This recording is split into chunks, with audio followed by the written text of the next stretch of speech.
ठेवून घेऊन आलो, कारण त्याच्यामुळे मासे ठेवता येते. तर कालची गोणी तुम्ही पाहिली असताना फार उडत होती, त्याच्यामुळं काय मला फार प्रॉब्लेम झाली, काय सुचना नव्हतं. त्या कारणाने मी हे मासे ठेवायचं आणून घेतले.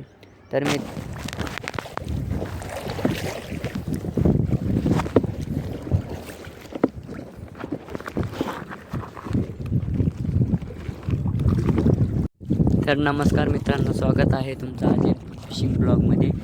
तर मित्रांनो, ते समोर दिसत होतं तुम्हाला, हा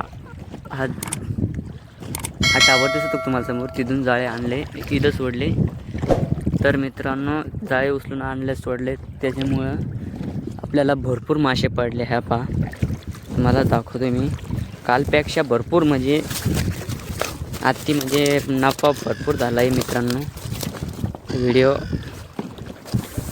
व्हिडिओ पूर्ण काढला नाही मी, कारण माझ्यापाशी सेटअप नाही. काल ते व्हिडिओ मी बघा, हे दिसत होतं, याच्यामध्ये फिट केला होता मोबाईल.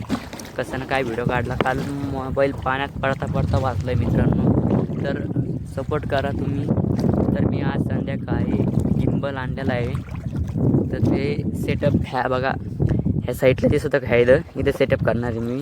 आणि कंटिन्यू व्हिडिओ पूर्ण म्हणजे जाळे सोडताना, मासे पकडताना किती पडले, कसे काय, कोणते मासे पडले, ते पूर्ण व्हिडिओ येणार आहे मित्रांनो. सपोर्ट करा, लाईक शेअर सबस्क्राईब नक्की करा.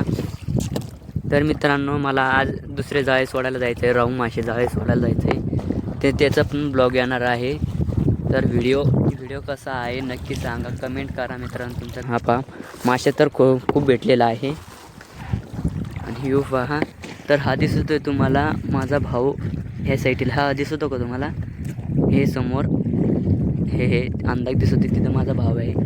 मी त्याच्यापेक्षा भरपूर लांब जाळे सोडले, कारण वारा एवढा आहे का जाळे एकमेकाला चिटकून जातात. एकमेकाला चिटकला का दोघांना मासे पडत नाही. त्या कारणाने मी लांबच सोडले. पण मला आशा केली त्याच्यापेक्षा जास्तही मासे भेटले मला. तर व्हिडिओ कसा बनला आहे ते नक्की मला सांगा. काय चुकलं काय नाही, मला काय बोलता येत नाही. तर मी बाहेर चाललो होतो मित्रांनो, खूप वेळ झाला. मी जाळे काय उचलून घेतले नाही, जागेवरच राहून दिले. हा दिसत असेल तुम्हाला, कारण मला दुसरे जाळे सोडायला जायचं आहे. आज मला भरपूर टाईम होणार पाण्यात. बाहेर जावा, डबा घेऊन